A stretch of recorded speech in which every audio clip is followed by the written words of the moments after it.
السلام علیکم. میں آکسفورڈ اسلامک سائنٹیفک اسکول سے مس تبریک السحر.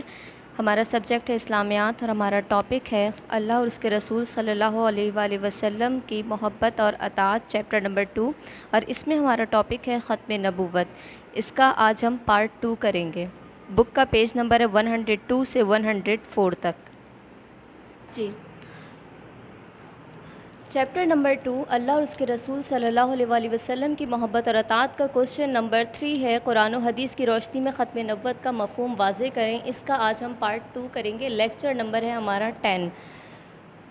ہم نے کل دیکھا کہ ختم نبوت کی اہمیت قرآن اور حدیث سے واضح طور پر ثابت ہوتی ہے، اور اس کے علاوہ ہم نے احادیث میں دیکھا کہ اللہ کے رسول صلی اللہ علیہ وآلہ وسلم نے فرمایا کہ اگر میرے بعد کوئی نبی ہوتا تو وہ عمر بن خطاب رضی اللہ تعالیٰ عنہ ہوتے، لیکن چونکہ عمر بن خطاب رضی اللہ تعالیٰ عنہ کو نبوت نہیں ملی، لہٰذا قیامت تک کے لیے کوئی بھی نیا نبی نہیں آئے گا. آج ہم دیکھیں گے کہ جو نبوت کا دعویٰ کرے اس کے لیے نبی صلی اللہ علیہ وسلم نے کیا فرمایا. اللہ کے نبی صلی اللہ علیہ وآلہ وسلم نے دعویٰ نبوت کرنے والے کو کذاب قرار دیا. کذاب کے معنی ہے کذب کہتے ہیں جھوٹ کو عربی میں، کاذب کہتے ہیں جھوٹ بولنے والے کو، اور کذاب کہتے ہیں حد سے زیادہ جھوٹے کو. سب سے بڑے جھوٹے کو کذاب کہا جاتا ہے. نبی صلی اللہ علیہ وآلہ وسلم نے فرمایا میری امت میں 30 کذاب نازل ہوں گے جو نبوت کا دعویٰ کریں گے. یعنی اگر کوئی نبی کریم صلی اللہ علیہ وآلہ وسلم کے بعد نبوت کا دعویٰ کرتا ہے تو یہ ہمیں اچھے سے واضح ہونا چاہیے کہ وہ کذاب ہے، یعنی سب سے بڑا جھوٹا ہے اس وقت دنیا کا. نبوت کی انبیاء کرام کے مبعوث ہونے کی 4 حالتیں ہوتی ہیں، 4 وجوہات ہوتی ہیں جس کی وجہ سے انبیاء کرام علیہ السلام مبعوث ہوتے ہیں. اللہ تعالیٰ کوئی نبی کسی امت میں بھیجتے ہیں، جس کی پہلی کنڈیشن یہ ہوتی ہے کہ کوئی ایسی قوم جس میں پہلے کبھی کوئی نبی نہ آیا ہو. ٹھیک ہے، کوئی بھی ایسی بستی جس میں پہلے کبھی نبی آیا ہی نہ ہو، اس کو اللہ سے تعارف ہی نہیں ہوا ہو، تو اس لیے اللہ تعالیٰ وہاں پر کوئی بھی نبی بھیجتے ہیں. دوسری وجہ یہ ہوتی ہے کہ پچھلی تعلیمات میں تحریف ہو گئی ہو. تحریف کہتے ہیں تبدیلی کو.